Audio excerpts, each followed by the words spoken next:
Bonjour, je voulais aborder avec vous le thème du deuil du chien parfait. C'est un thème qui n'est pas très souvent abordé.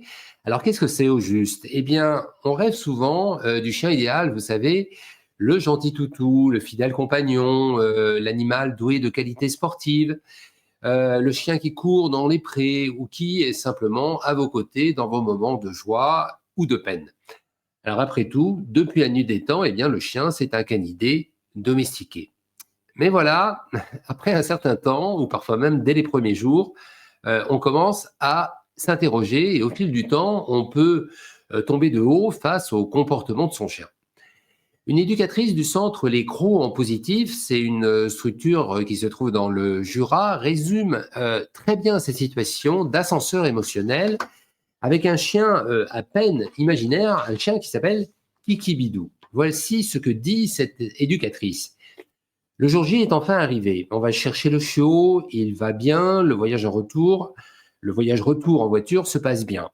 Il s'adapte vite à nous, on s'imagine déjà en famille, le dimanche, sous un beau soleil, dans un champ, avec des amis et des chiens, jouant ensemble. On l'adore, peu importe les journées passées ou le temps qu'il fait, on ira se promener. Ce sera toujours un plaisir. Et les vacances, eh bien, on peut l'emmener partout, c'est le rêve. Mais l'éducatrice s'interrompt. Ça, c'est ce qu'on avait prévu.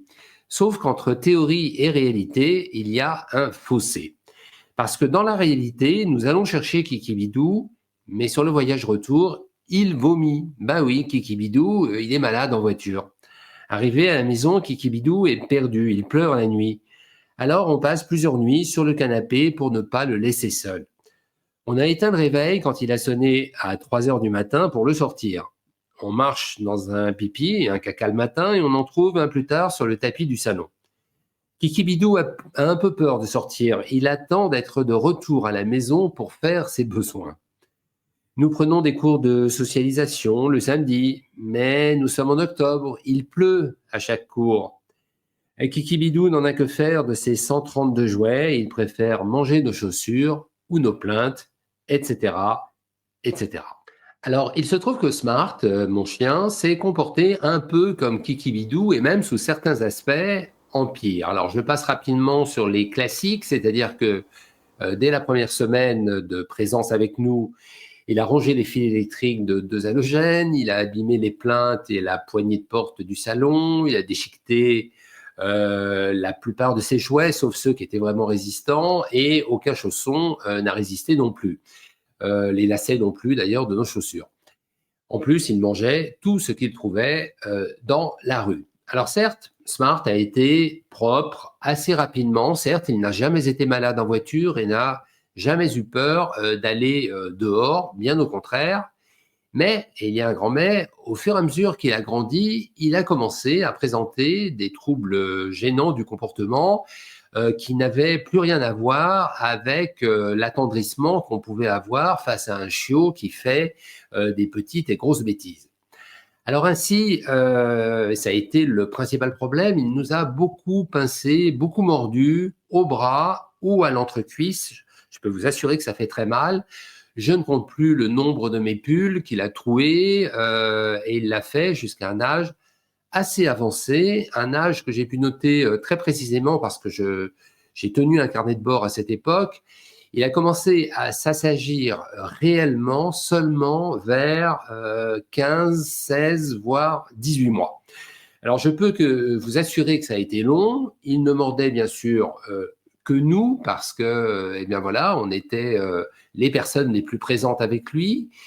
Du coup, notre vision idéalisée du chien, on a pris un sacré coup, puisque c'était une bataille quasi quotidienne pour contrer la très mauvaise gestion des émotions de notre chien, et puis pour contrer aussi nos propres réactions qui n'étaient forcément pas toujours très adaptées selon notre humeur, mais aussi selon simplement nos connaissances de ce qu'il était opportun de faire. Et bien du coup, nous avons passé toute cette période chiot et toute cette période junior à juguler ce comportement qui pourrissait véritablement nos relations. Alors, nous avons beaucoup lu, regardé des vidéos, des tutos, écouté bien sûr des conseils, et nous avons pas mal travaillé les autocontrôles qui ont quand même permis d'accomplir certains progrès. En parallèle, eh bien Smart, il a développé un TOC, plutôt un TOC d'après les éducateurs qu'on a rencontrés, plutôt un TOC de chien de berger. Il l'a développé en promenade. Alors, il se comportait comme s'il attendait perpétuellement un ordre et il se plaçait soit en crabe, soit carrément à l'envers du sens de la marche, parfois même en claquant des dents ou en aboyant après nous et au pire en nous mordant. Il a aussi commencé à développer un instinct de poursuite très marqué envers les voitures, les vélos et les joggers, qui du coup gênaient les différents protagonistes et pouvaient en plus mettre sa vie en danger. Alors du coup, ben, Smart, toujours aujourd'hui, c'est un chien qui demande beaucoup d'attention, beaucoup d'énergie. D'ailleurs, il en a beaucoup lui-même. Et on a simplement dû abaisser nos ambitions en prenant en compte la spécificité de notre chien. Alors ça signifie quoi? Eh bien, ça signifie que certaines activités sont possibles avec lui, mais que d'autres ne le sont pas, ou en tout cas doivent être très encadrées. Par exemple, on pratique du frisbee avec lui, on pratique aussi du pistage de personnes. Il est plutôt bon, il est plutôt très motivé, mais on évite les séances qui se déroulent en milieu urbain à cause des voitures, sinon il se jette dessus et c'est une catastrophe. De même, il a de fortes prédispositions au troupeau du fait que son père et que sa mère étaient eux-mêmes au troupeau, mais comme il a une écoute assez faible et qu'il gère plutôt mal ses émotions face à un troupeau, c'est un exercice qui reste extrêmement difficile pour lui. Bref, Smart, il a maintenant 3 ans et demi. On a déjà complètement accepté l'idée qu'on avait un chien plutôt très imparfait, disons. Alors, c'est une forme de renoncement, mais on s'est dit que c'était pas grave. On gère notre chien, on connaît ses réactions, on connaît ses limites. Ça ne nous empêche pas de partir en vacances avec lui. On n'est pas malheureux. Et lui aussi, je crois, n'est-ce pas l'essentiel?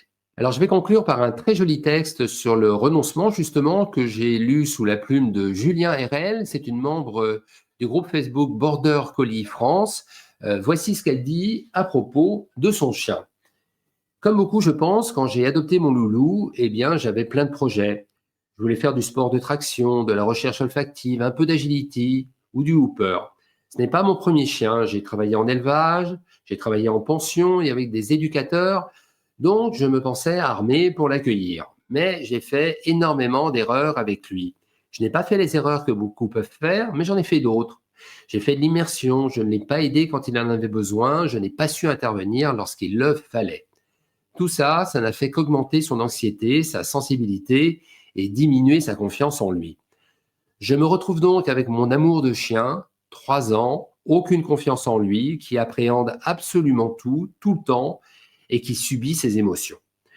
On a fait de beaux progrès car on a longtemps travaillé sur plein de choses différentes, mais j'ai choisi d'accepter qu'il était sensible et qu'il ne sera jamais comme les autres chiens, comme ceux que l'on voit sur les réseaux, qui gèrent leurs émotions dans toutes les situations possibles et imaginables.